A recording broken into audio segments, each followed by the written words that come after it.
दोस्तों, आज की कहानी है शुभम की, जो अभी अभी नए फ्लैट में शिफ्ट हुआ था।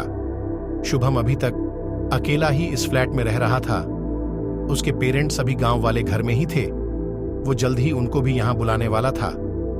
शुभम के साथ सब अच्छा चल रहा था। अभी अभी बॉस ने उसे प्रमोट किया था।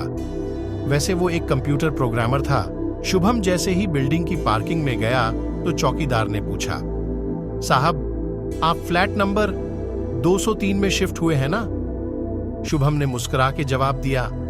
तभी शुभम वहां से ऑफिस के लिए चला गया। शाम को जब वो वापस घर आया तो उसे एक बूढ़ी औरत मिली और पूछने लगी, बेटा, तुम फ्लैट नंबर 203 में नए आए हो ना?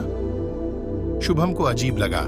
उसने कहा, जी आंटी, अकेले रहते हो या कोई साथ भी रहता है? बूढ़ी ने पूछा। जी आंटी, अभी तक तो अकेला हूं, पर माँ और पिताजी 1-2 हफ्ते में आ जाएंगे। आंटी, एक बात पूछनी थी। सभी इस फ्लैट के बारे में पूछ रहे हैं। कोई दिक्कत है इस फ्लैट में?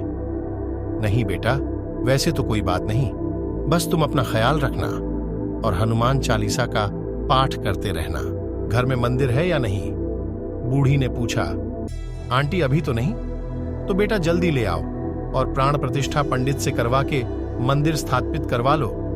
वैसे तुम्हें यह सब करके ही घर में आना चाहिए था। जी आंटी, मैं पिताजी और माँ की वेट कर रहा था। तो बुढ़िया बोली, बेटा फिर तब तक इस घर में शिफ्ट ही ना करते चलो। खैर, कोई बात नहीं। अगर कोई दिक्कत हो तो मैं नीचे ग्राउंड फ्लोर पे रहती हूँ, बेझिझक आ जाना। धन्यवाद आंटी जी। यह कहकर शुभम अपने रूम में आ गया और बुढ़िया की बातों के बारे में सोचता रहा।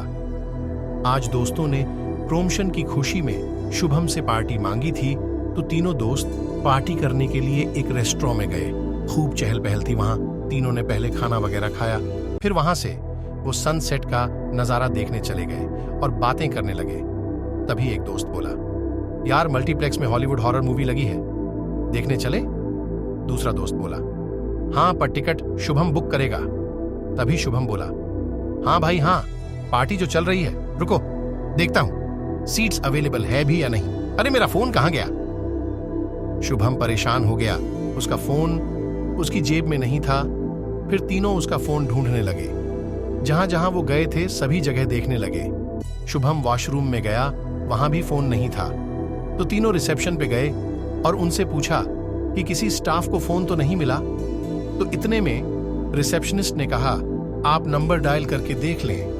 तभी शुभम ने दोस्त का फोन लिया और अपना नंबर डायल किया तो रिंग गई, पर ना तो फोन के बजने की रिंग टोन कहीं आसपास से सुनाई दे रही थी, ना ही कोई फोन पिक कर रहा था। शुभम ने दूसरी बार ट्राई किया, फिर वही हुआ, रिंग गई, पर किसी ने उठाया नहीं। तो शुभम ने सोचा, लगता फोन किसी ने उठा लिया है। पर दोस्त के कहने पे उसने तीसरी बार ट्राई किया, फिर फोन की रिंग बजी, पर इस बार फोन किसी ने उठाया और हल्की सी दबी आवाज में कोई फीमेल आवाज आई, शुभम हैरान रह गया और फोन कट गया। फिर उसने दोबारा नंबर डायल किया तो फोन बंद आ रहा था। वो समझ गया कि लगता है फोन चोरी हो गया। इतना कह के तीनों दोस्त अपने अपने घर आ गए। शुभम अपने फ्लैट में पहुंचा और देखा फोन उसकी टेबल पे पड़ा था। शुभम एक पल के लिए स्टक हो गया। शुभम बूढ़ी की बातों के बारे में सोचने लगा, क्या यह फ्लैट हॉन्टेड है? बूढ़ी को यह सब कैसे पता? क्या कोई पहले भी इस फ्लैट में रहता था? और सोच रहा था फोन किसने पिक किया था, परंतु कॉल डिटेल में भी कुछ नहीं आया था। बहुत रात हो गई थी। शुभम भी थक गया था। वो सोने चला गया।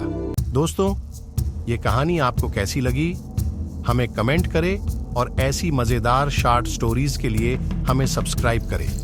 अगर आप चाहते हैं हम इस कहानी का अगला पार्ट भी बनाएं तो हमें जरूर लिखें। Thanks for watching. आपका और आपके परिवार का दिन मंगलमय हो।